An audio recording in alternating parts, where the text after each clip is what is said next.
All right, welcome to the Florida-Georgia webcast. We are here, Swampcast, I should say. We are here in the plush studios of the Gainesville Sun, where we're going to talk about Florida-Georgia. I don't know, how many Florida-Georgias is it for you now, Robbie? I've kind of lost track, man. I think the first one I went to was 67, maybe?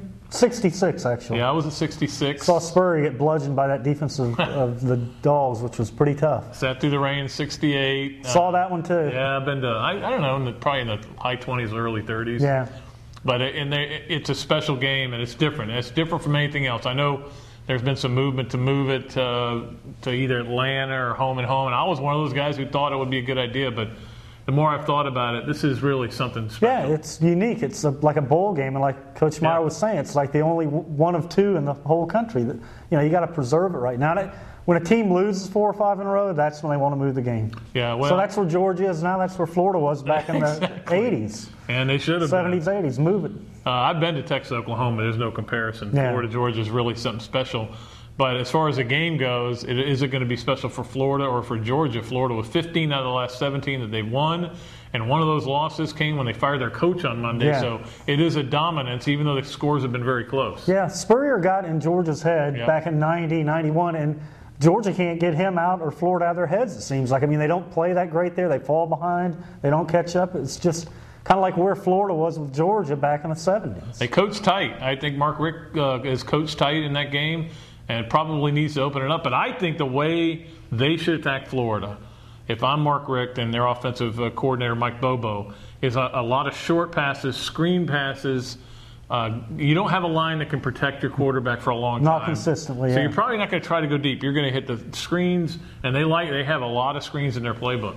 And Pat, I think you're right. I think they're going to try to control the ball, keep the Florida offense on the sideline. I think that's going to be – everybody else is doing it, whether they're trying to or not, because they're slowly picking their way down the field on offense against a defense that's giving up too many plays and can't make a play. Keep Tebow and Harvin and all those guys off the field as much as possible. And that puts pressure back on the Florida offensive coordinator, Dan Mullen, because if you're only getting 4 possessions and a half, you can't be going 3 and out. Fewer opportunities, the fewer opportunities, the more pressure it is on you. Yeah, it should be interesting to see the little chess match there and what Florida does. Florida, without a week off for the first time, well, the second time since 92. The other time was 04 when they lost, but that's not why they lost. Georgia with a week off. Do you think it makes a difference? Well, I think it does because Florida's banged up a little bit. Major Wright's probably not going to play, and Georgia has had 2 weeks to get ready the way Florida did last year and the year before when they revamped the offense. So I think it is a little bit of an advantage, but once you start playing the game, that's out the window. Yeah, no question. It'll be interesting to see 2 penalties and turnovers. No penalties in the first half of the Kentucky game. My theory has been and always will be that as the season goes along, and the games get bigger, SEC officials keep the flags in their pockets. Yeah. No penalties in a half. I've never seen that. I know, but they made up for it in the second half. Well, even then there was only 8. Yeah, it wasn't like it was an excessive amount. But I think that could be a factor in this game. And turnovers. Florida and Kentucky played what must have been 150 plays in that game. No turnovers. Florida's got to create some turnovers. Back to the defense, Pat, like you're saying, they've got to force some action somewhere. They've got to start playing with a little confidence, fly around a little bit, and playing the way they are, they're not going to get turnovers.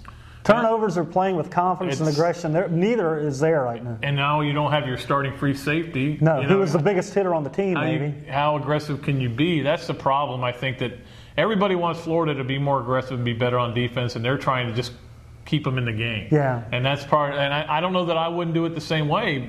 But it'd just be nice to see them strip a ball or knock a ball loose. But I'm one of these guys that's been saying, force it, blitz 5 or 6 people. And when they do, the other team seems to have a screen called, and off they go to the races. It's like they're trying, but it's just not working out. Well, and Woodson is a very savvy quarterback, very cool, and I'm sure a bunch of those were checked. To those screens as well. He really knows what he's doing. Yeah, you really can't outsmart a guy like that. He's been around. He knows how to read defense. He sees it coming. And he checked so many times in that game, in and out of plays, that, he ran the clock down to 1 second almost all the time. Yeah, he's very good at it. And Matthew Stafford, a sophomore, probably not as savvy. Better arm maybe, a stronger arm. But I don't know that his arm strength is going to be a factor here. I think it's going to be, like I said, under screens and try to run no Sean Marino. That's the other problem they have with Moreno, they've got a great tailback, but he's used to being in a rotation. Yeah, they're used to 3 or 4 shuffling in and out. Before the season, they're saying Georgia's got too many tailbacks. Coaches say you can never have too many, and this is a perfect example of that. They still got one more than Florida right now. Yeah, well, that's true. So we'll see what happens in the game at the world's largest out. Oh, I can't say that, can I? But Pat, if Georgia did have a couple of impact receivers, I think Stafford would be really good right now. I think his development has been slowed a little bit by the skill players around him. Tebow's got all these skill players around him, which Meyer pointed out earlier this week that he wouldn't be doing what he's doing without the skill guys around him. And there's something about Florida, Georgia that makes Georgia players drop passes. Yeah, and they've happened every year. They've been warming up for it this year by dropping. The Alabama game we saw Tripp, the tight end, drop a couple. Chandler. I don't know what the deal is with him, but it'll be interesting, and we'll be talking to you live from.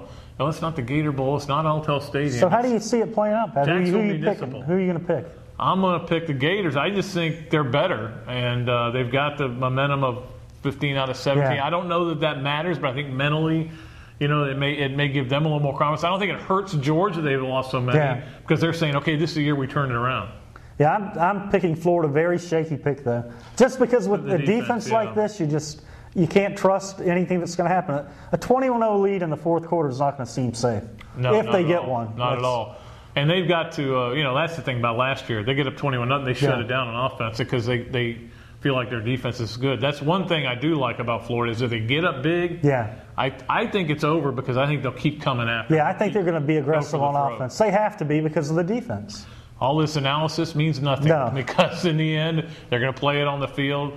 And we'll be down there to tell you more about it. Until post-Florida, Georgia. What stadium are we at again? Jacksonville Municipal Stadium at Anaheim. That's what I thought. Is what it's Can't called. we just call it the Gator Bowl still? Somebody made a great comment to Jeremy Foley the other day that he ought to just come up with $5 or $6 million and just name it the Gator Bowl. Yeah, or call it Florida Field 2. It could be Gator Bowl forever. Yeah. Till then, till after the game, we'll see you later. This is Pat Dooley, Robbie, Andreu. Hope you enjoy it.